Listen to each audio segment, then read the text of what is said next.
Hello, everyone. Welcome back to Spar&Brawl. Hope you're having a good day. As always, I'm joined by my co-host Sam. And Sam, so we're going to talk just a little bit about your favorite topic, which is UK politics. And is it true that the Conservatives want to increase taxes on British or corporations operating in the UK, but actually the Labour Party opposes this? Is that true? Yes, we live in a everything is upside down in this world. It seems that the conservatives are saying that we should raise taxes on corporations, especially the ones that have profited during the coronavirus, which is basically it's basically a way of signaling we're going to tax the tech companies, like Amazon, that type of thing. So they proposed the tax rise. And let me put this tax rise in a context. I don't have the specific numbers in front of me, but there was a great analysis in Novaro Media, which I suggest everybody check that out. And there was a great debate moderated by Owen Jones. Not a debate, it was a discussion. Owen Jones, Zoe Williams of Guardian, and former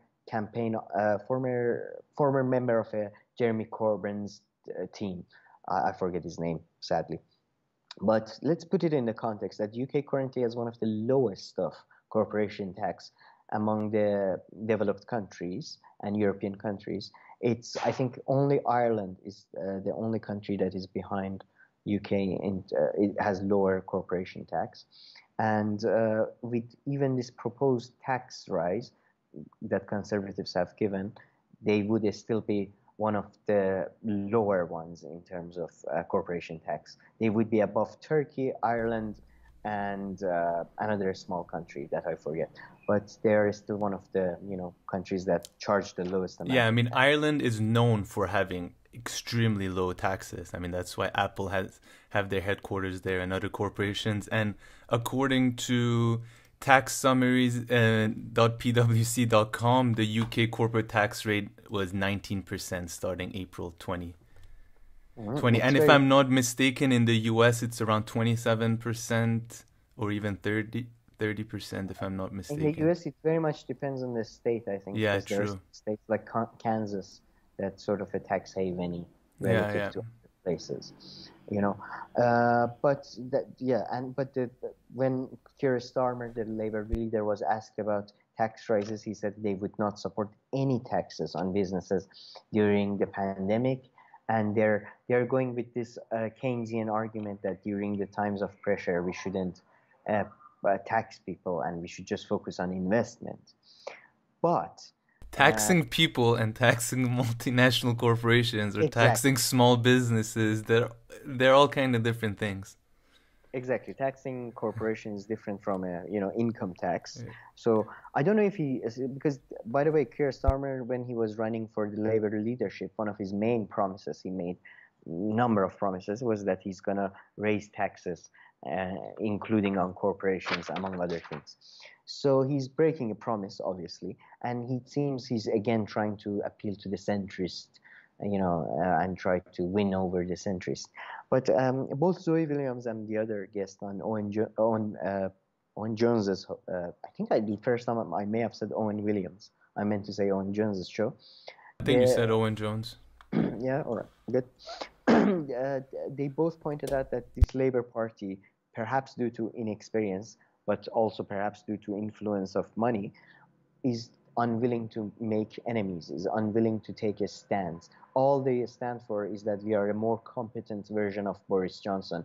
And with the vaccine rollout, which has been somewhat successful in the UK because it's been handled by the NHS, due to that, it's they don't really have anything. They just try not to offend anyone. They try to keep the business happy. The only group that they don't give a shit about, to be honest, is the left, because they see them as people who have nowhere else to go.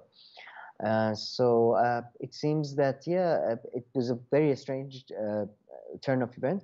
But today, today or yesterday, facing so much backlash. I mean, even Andrew Marr on his show was interviewing the shadow chancellor, and he was somewhat, he was just dumbstruck that, so what are you saying? Are you saying that you're against tax rises? Because that's like the whole point of labor in many ways. But so everybody was surprised. A lot of people were angry, and there was a massive backlash, including a number of people apparently from within the shadow cabinet. So they backed off, and they said they will support a gradual rise in corporation tax, and they claim that the government is playing politics with their timing of the tax rise, and they're not interested in tax rise. It's just that because it's during pandemic, they want to do this, and blah blah blah blah. So they've backed up somewhat, in face of backlash, but it does show where they stand, in general. Do you think they're going to go anywhere with this kind of politics? I mean, what's their popularity like right now in the UK? Keir Starmer's popularity is actually not growing. It's not necessarily diving down, but it's not growing, and it's sort of flattening. They're not in a place where they can take back the Red Wall, which was what Red Wall was, all these Labour seats in the north of England that this time around fell to Boris Johnson, which was a massive defeat for Labour. And it seems, in fact, in some places they're doing very badly. In Scotland, they're doing very badly. They still don't have a clear leader. In Wales, their numbers have gone down. Wales is somewhere that Labour usually does quite well. Plaid Cymru and Conservatives are eating up their share of the votes. So again, everybody's waiting to see. They need to, as Zoe Williams pointed out, I think they need to have enemies. They need to create issues that they are going for. Let's say climate change, let's say inequality, whatever. But they don't have anything right now. Right now, they're just saying that we are better than them at management. That's all they are offering at the moment. Which is kind of a hard argument to believe sometimes, even as a leftist. Well, to be fair, Boris Johnson is so bad that they may be right, and Conservatives in general are so bad. I mean, Boris Johnson is doing better than expected right now. I mean, on the surface, it seems. Boris Johnson internationally has this image that he's like Trump, but to be honest, internally in UK, he's not that, he's not a joke like Trump in many ways. He knows politics. He's been planning for this since he was like 5. I mean, he's a joke, but in a different way. Yeah. In a different. But I would say that it's not a hard argument to make, but Keir Starmer is failing to make even that argument. And it's not an argument that usually brings people out to vote. It's an argument that reassures people who are already voting for you. Yeah. It's not a exciting thing that's that's a good point. Urges people to come out. Yeah. And you just said one thing that was interesting, that the vaccine rollout is going well. The NHS is doing good there. I mean, another thing is that, well, the UK is one of the few countries which has its own vaccine. And so, of course, they have this supply right now. But it just made me think of this. Was the NHS was created relatively recently, right? If I'm not mistaken. Do you know its history? Right after Bev.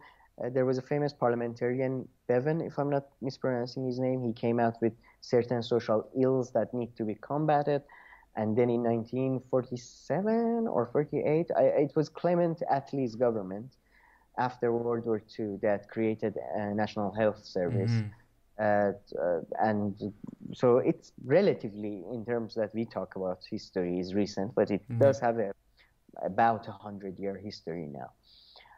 But for example, in the mask supply, in the mask distribution and all those things, they didn't use NHS. They used private companies like Serco, and to be honest, they gave some contracts to their own friends, the Conservative government. And those things UK was terrible at. And now that they are using NHS as a way to roll out the vaccine, NHS is apparently doing quite good, and everything seems to be according to plan.